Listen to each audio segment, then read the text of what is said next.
Hello, everybody, and welcome back to Full-On, your Fulham-centric football podcast. Joining me are my co-hosts, Ash and AJ. How are you doing, guys? All good, all good. Yeah, I'm Moz. How you doing, mate? Very well. Lovely stuff. On this episode, we're going to be discussing the new Fulham kit and how quickly it's just been released, and also all the signings we've made, or rather the lack of. So, new kit, as I say, been released quite quickly. I've been told it's been pushed by Adidas to be released with all the other kits that they have coming out or have now come out. What do we make of it, guys? Love it? Hate it? Marmite? Love it until you get to the sort of stomach region, and then there's these weird red accents that really shouldn't be there. I understand the purpose of them being there is to match with the stripe that sits on the shorts.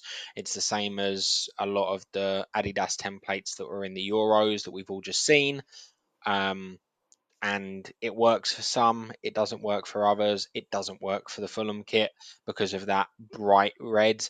It's one of those that I wouldn't have minded maybe white shorts with it being a black stripe and having the black stripe come up from white shorts. That would have been somewhat somewhat more unique for a Fulham kit because we never have white shorts.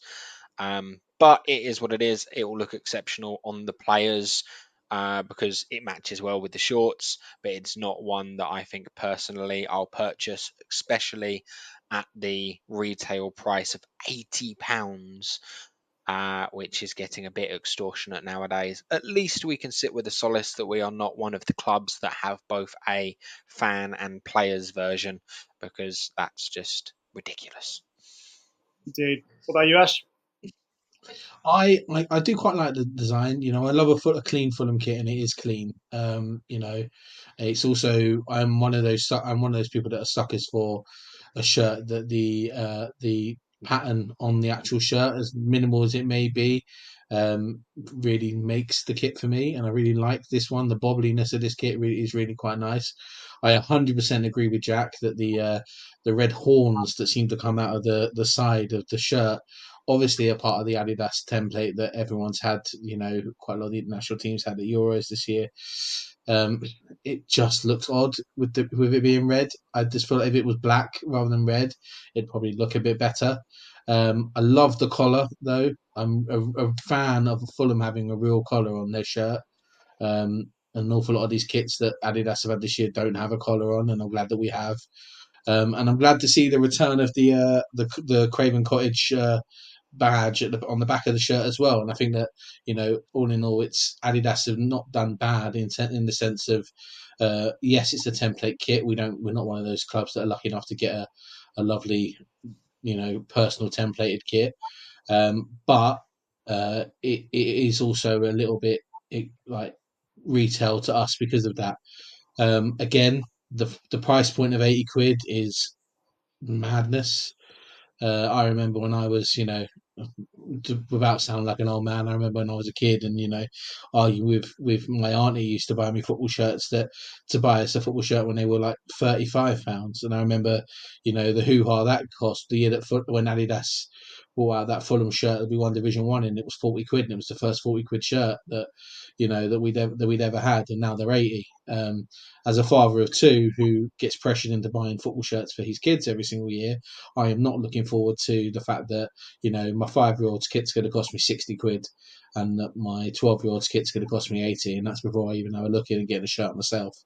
The one thing I will complain about, and I've said it, we've said it off air, is that I really don't like this Adidas goalkeeper design that they seem to be copying and pasting for everyone and using in different color formats. I'm also really uninfused by the fact that our home goalie kit is apparently blue, but as we all know, we'll release four of those kits in 4 different colors, likely blue, green, yellow, and red.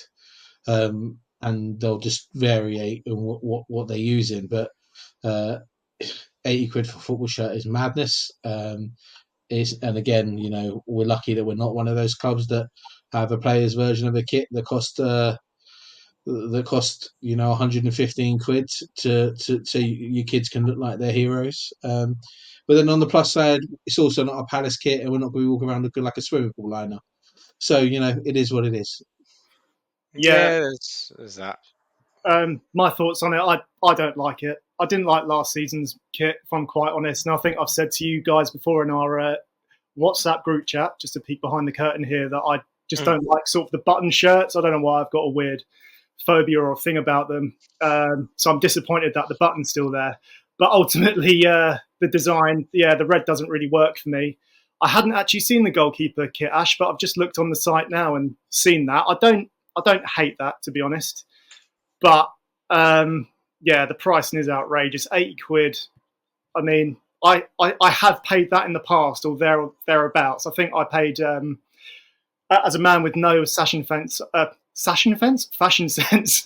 paid for the pink strip last season, which was about that much, but that was more of a laugh and fun money for me. But 60 quid for a child's kit as well. That's outrageous.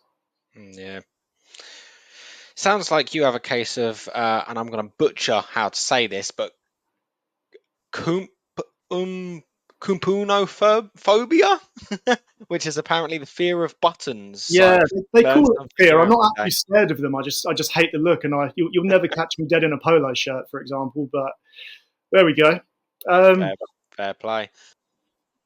Moving on to still no signings. Yeah, I mean, did we expect anything different?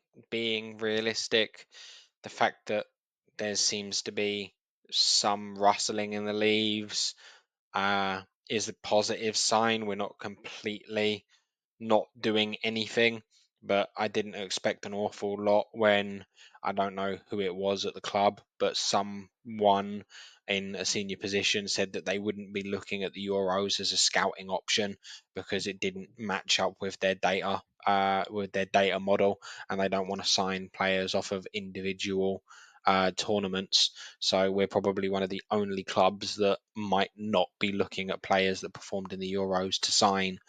So I thought it was going to be a slow summer just because of that in the first place.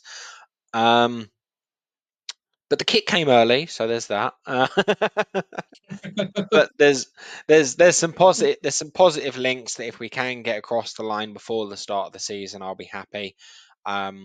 I just don't want us playing the first 3 games of the season with a depleted squad again, because it's realistically potentially 9 points we could drop from our own doing, and those 9 points can make the difference at the tail end of the season. And I'm fed up of it, frankly. Ash, I can see you almost spinning in your chair. Feel like you've got a fair bit to say. Look, I know, and I know that we've spoken about this loads of times in the past on the podcast, right? The speed in which we do stuff as a football club is infuriating to people. Me as a Fulham fan, it's almost nice that we're not like other football clubs where we're not getting linked with every Tom, Dick, and Harry. We're not getting linked with everyone who can kick a football and has a heartbeat, right? I don't mind that. And I also don't mind the fact that we take our times in signing players. And, we all know that the club famously have a 4-day medical. We've had that since Al Fayed came into place. The thing that bothers me is that the club are back from pre-season this week. And the idea of going into a season with the squad that we currently have worries me, not necessarily because we won't sign players, because we will sign players, we know we will. It worries me because of the onward effect it has on the club. As AJ just said, 9-12 points that we potentially mess around with can mean a hell of a lot of difference at the end of the season. If you're going to be one of those people that are physical about it, last year if we finished one space above ourselves in the Premier League, we would have got an extra £7 million in revenue. And have we saved that in all the messing around we've done in transfers? I doubt it. That frustrates me. It also frustrates me in the sense that I don't want Marco Silva getting annoyed at the situation, because As we've said numerous times, he's probably the most important person at the football club. And I don't want him getting to the point where he feels like he's just not getting what he wants, because that's no good to any of us. And I also don't want there to be a position where we're having to blood in too many of our youngsters to take up space in a Premier League squad, who then have to go opening day against Man United at Old Trafford and just have a daunting task of, their first ever experience as being in a Premier League team. They're playing against Man United. It's not a great situation to be in, and it can have a detrimental effect on those players. We saw it last year. One of those games that we had at home when we were still messing around not having a squad was Brentford. And that is a game that we don't want to lose, obviously, because it's Brentford. And it has a negative impact on the club morale, not just, points wise. So it's one of those things that, I wish just for once we could be way more proactive. But, again, devil's advocate, the club aren't even back, the team aren't even back from pre-season yet. And we have no idea what may happen. By the time this episode comes out, we could have signed 4 players. I mean, I doubt it, but we could have signed 4 players. It's one of those things. I could have won the lottery. So yeah, exactly. This seems to happen. Go on, Ash. Sorry. It's just one of those things. We know that we're not one of those clubs that rush into things. What annoys me most about the fact is we're not one of those clubs that rush into things, but we still make signings every single year that absolutely reek. So it's one of those things that if we're not rushing into things because we're worried we might mess it up, we still do it anyway. Who did we sign last summer that reeked? I would say that Rail wasn't massive. Didn't do that well. He took, he had a couple of good games halfway through the season, but that was about it. I would say that Abu, yeah, that's don't really need to say much more than that, do you? It is one of those things. And we also miss out. We miss out on players and we miss out on deals because we're not active enough at the beginning of of it. There's so many decent players, especially this summer, that are out of contract and are free agents, and we just don't ever seem to be linked with anyone like that. And that's I know that maybe the club don't want to sign certain players, and I get it, but and we don't know the work that's going on behind the scenes, obviously. And I know that this is just all us, just wanting to be negative and moaning about it, which is obviously I'm doing. But I just feel like we miss out on players because we're not proactive enough. Yeah, and we don't even save money on signing players. So it seems silly, but this happens quite a lot with us in our club. Like, what do you think is the reason why this is usually the case more often than not? To use Drew's term, it's the brains trust. It's the it's the people that make the decisions higher up that they want to put measures in place to make sure everyone's accountable for what they're doing, and it slows up the whole process. And it's one of those things that we've been burnt in as a club in the past. Anyone who agreed to sign Anthony Knockaert and pay him the amount of money he was on for him to flop as hard as he did and then refuse to leave for 3 years, I understand it to some extent, but surely someone at the club's got to be sat there going, guys, we don't help ourselves here. But Marco Silva is. We know that already. He is. We do know he is that voice. The so-called brains trust is a huge detriment. The data-driven model is a huge detriment. Don't get me wrong. I think it has proved itself on the odd occasion. But additionally, people happening to have certain players' phone numbers off the top of their head. Also has paid us just as well. If you're not sure what I'm alluding to there, both fans and gents in the podcast, Mitrovic was a text message from Slavisa Jakanovic. And that's how we ended up getting him on board. It just so happens that he also did pass the stats model, but he wasn't someone that was being considered by the stats model.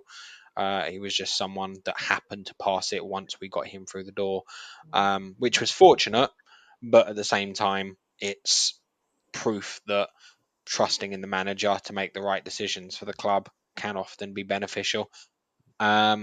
You spoke about free transfers. There's quite a lot of free transfers out in the market at the moment. I'm going to list a few off, and feel free to stop me at any you think that Fulham could realistically sign and that you think we might be interested in.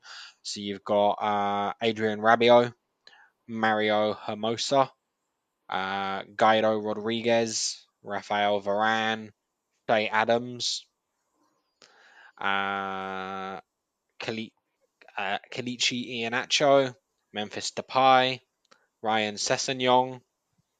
Well, they'll stop there. Like, we'll stop at Ryan. Like, for the Ryan one annoys me. It frustrates me because we've He's known he's been out of yeah, contract at Spurs for 3 months now. And the rumor is, obviously, the clear rumor is now that Ryan Session's going to Palace, and he's been doing some pre-work at Beckenham yeah, at their training ground, and he's going to look to sign there. Uh, if someone at Fulham doesn't have the ability to sign someone who loves the club as much as Ryan Session loves the club, can't talk Ryan Session into joining Fulham, they're not doing their job. yeah. Because all that should have taken is Ryan, should we get the band back together? And that should have been it. The only the And only thing I think that might be stopping the Ryan Sessegnon deal is actually Tony Khan and his previous comments about developing other people's talent. When he was asked in an interview whether or not he would take Sessegnon back on loan, and I think it might be his pride saying we won't re-sign him, even though he's a free agent and he's no longer someone else's player to be developing. It's just a bit daft, in my opinion, that we haven't knocked him up. Where could you see Sessegnon going if he doesn't come back to Fulham? He's currently training with Crystal Palace. Oh, that is verbatim, is it? He's Yeah, found. Okay, he's right. at Palace training with them. There hasn't been too much in mention of a contract offer yet. I'd Okay. imagine he might actually play as a trialist during one of their preseason games. It wouldn't surprise me. And then a contract might follow on from then. But the fact that we've allowed him to even go and train with another London club when we could have had our doors open to him is foolish, in my opinion. I'll carry on going through the list anyway. We've got Yusuf Yazici, Andre Gomez, who personally I feel could be a sneaky undercover Marco Silva signing, someone as a backup midfielder for us, but not someone that necessarily starts. Anthony Martial, Scott McKenna, Bertrand Traore, Nicolas Pepe, Joel Matip. Joel Is Matip is one that I would have been interested in. He again probably wouldn't be a starter for us, and that may be the reason why he wouldn't be interested in coming to Fulham. He'd probably want to be at a club where he's still going to get some game time. But as a cover player, I would have him in a heartbeat. Yeah, he's an excellent player. I think he has too many injury problems to be playing regularly or to be relied on at that right side of midfield. Who else have we got? Wissam Ben Yedder. That's an interesting one for any huge FIFA players. One I would be interested in personally, just because I want an Italian at the club. Castrovilli is available. Luka Modric is available at 38 years old. However, I'd imagine he's probably going to sign a 1-year extension with Real Madrid and finish his career. Finish his career with them. And then from there, I think the only other one that I could potentially see going down the list is Cohen Castiles, who's 32-year-old goalkeeper on a free transfer that we could potentially get as a second or third string. But he's previously been quite a good goalkeeper. Why he's now on a free transfer, I don't know. Yeah, it's a bit of a tough one, isn't it? Yeah. There's a few other interesting names that are available. David De Gea, Dele Alli, Marco Reus, Matt Hummels. I wouldn't be opposed to having Dele Alli on a free transfer. I think there might be something to offer there in terms of a redemption arc. But yeah, as you said though, there's a lot of free transfers available, all surprisingly young as well, in their sort of 25s to 28 range. Even a few ex-Fulham players that we know of, like Ryan Sessegnon, obviously, and Callum Chambers as well, that's played for us in the past. So And as a there's Fulham fan, Callum Chambers is one of us. That is one of the things with him that would be easy to entice him in. The other name is Callum O'Hare, also still a free agent. This is one of those uh, ones that it's I don't has he see signed for him, but anyone yet? I don't see him, but it's highly possible he could be. It's, as I said, There, it's a very long list. I'm quite surprised. There's like 6 pages, and uh, and even the first page of players that everyone knows: Rafinha, Serge Aurier, Ricardo Rodriguez. The list just goes on for ages. So many excellent talents available on free transfers. But even outside of free transfers, let's talk our actual transfer business and some of the players we're linked with. Andre seems to be finally making some movements. As we mentioned in a previous video, it seems like from Brazil media standpoint, that's a done deal in the region of around 25 million, which I'm not mad at. Gents, your feelings on Andre? he plays for Brazil, right? And I'm not even just talking about he's Brazilian. I mean, if in the sense that yes, he didn't get picked for this Copa America, but he's made a few appearances with Brazil now. He's likely to be in that next run of people that are playing for Brazil regularly. It's a move that makes sense for all parties involved. Fluminense will get a decent transfer fee for a player. He'll come and play in the best league in the world. Likelihood he would then be backing up his claims to be playing for Brazil more often. We get yet another Brazilian to come and join the Samba Whites. Marco Silva gets a player that he has been courting for 2.5 years, uh, and we can finally say that we've managed to successfully talk someone into joining the club that we've wanted for a long time. Yeah, I Think remember his name being Go on. thrown around before. Sorry, AJ. Yeah, I remember his name being thrown around before, and I felt quite excited then at the prospect. So, yeah, I don't think there's any sort of red flags or anything to worry about. I'd love to see him with us. I think he'd be a great asset.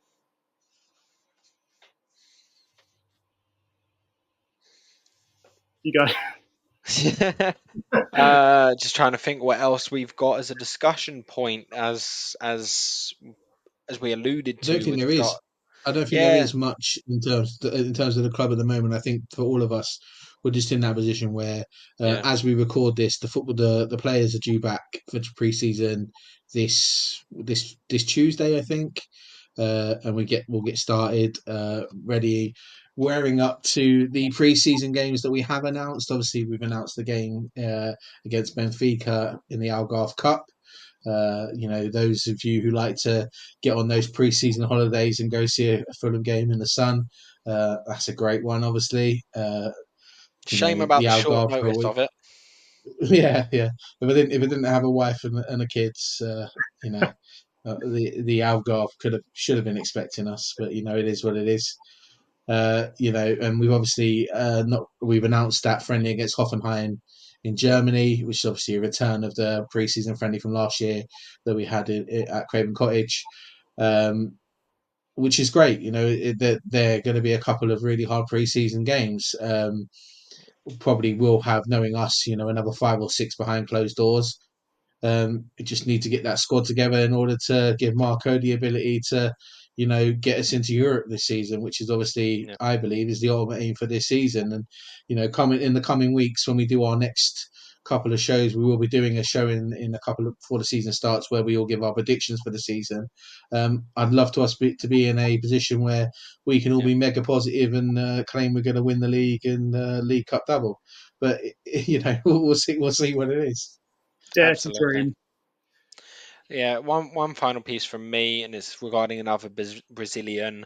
I heard from my friends over at the Sheffield United Way that the Sousa deal between Fulham and Sheffield United supposedly does have real legs. It's not just a transfer rumour that we're hearing from the Fulham media that we are all known to be very sceptical about. It's something that they are hearing from their side of the coin as well. So it goes both ways. Yeah, hopefully that comes off. It's one of those things. I think we can. I'm not so enthralled at the prospect of it costing us 30 million quid. So hopefully that'll come down a little bit. But he's a good player, and I know that a lot of people will sort of roll their eyes at the fact that he played for Sheffield United. But I thought that every time I saw him play last season, I thought he was a cut above, and I wouldn't mind him. Well, so there you have it. Hopefully next time we record, we'll have a bit more to talk about with regards to signings, or we should have signings to talk about, rather. But by all means, leave comments, speculate along with us who you want to see, what other free transfers we might have yet, and like and subscribe. I think AJ's he's saying hit that like button or smash that like button there. Absolutely. And subscribe to the Patreon. If we manage to get enough subscribers, we'll all go to the Algrave. We'll bring out better content. We're not going on holiday with the money. Just to be clear. We will film interviews with the players. That's our excuse. There you go. Yeah, that's it. Yeah. Love it. All right, everybody. Thanks for watching, and we'll catch you next time. See you later, guys.